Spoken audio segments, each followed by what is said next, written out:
Students, let us study the second part of the chapter Psychology. We often think psychology is just common sense, but common sense is usually based on hindsight, explaining things only after they happen. For example, if a friend moves away, do we say, out of sight, out of mind, or distance makes the heart grow fonder? We choose the one that fits our current situation. Scientific studies, like those by Carol Dweck, actually disprove common beliefs.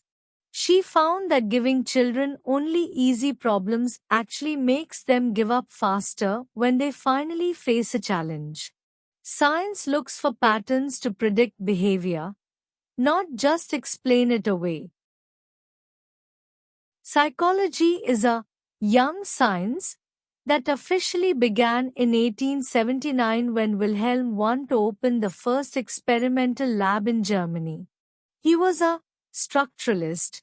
He wanted to break the mind down into its basic building blocks through introspection. But across the ocean, William James developed functionalism.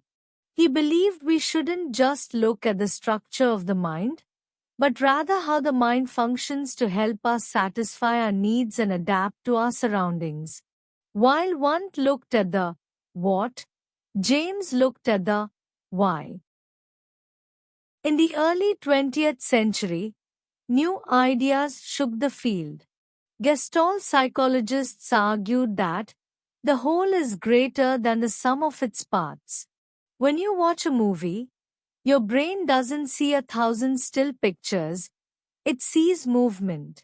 Soon after, John Watson and B.F. Skinner launched behaviorism. They rejected the study of the mind entirely because it couldn't be seen. For them, psychology was strictly the study of observable responses to stimuli, actions that could be measured and verified by anyone. Then came the radical views. Sigmund Freud introduced psychoanalysis, suggesting that our behavior is driven by hidden, unconscious desires. Humanists like Carl Rogers and Abraham Maslow disagreed, taking a much more positive view. They emphasized free will and our natural drive to reach our full potential.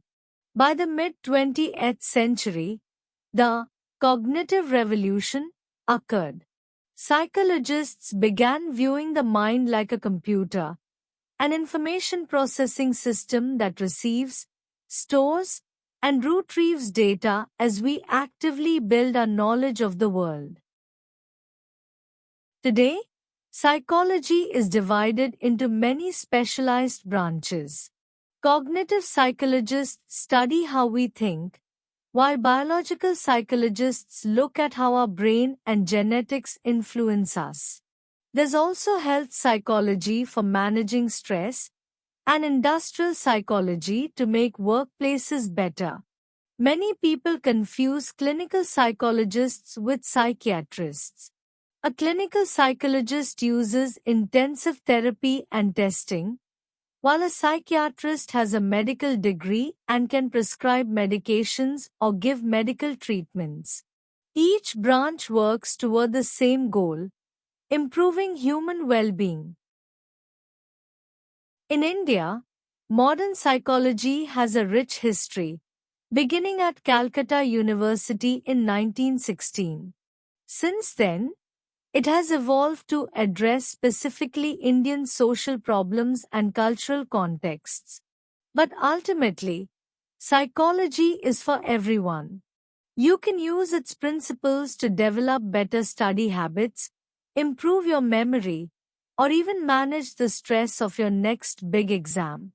By understanding yourself and others better, you can resolve personal conflicts and lead a more balanced, positive life.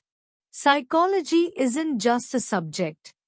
It's a tool for a better future.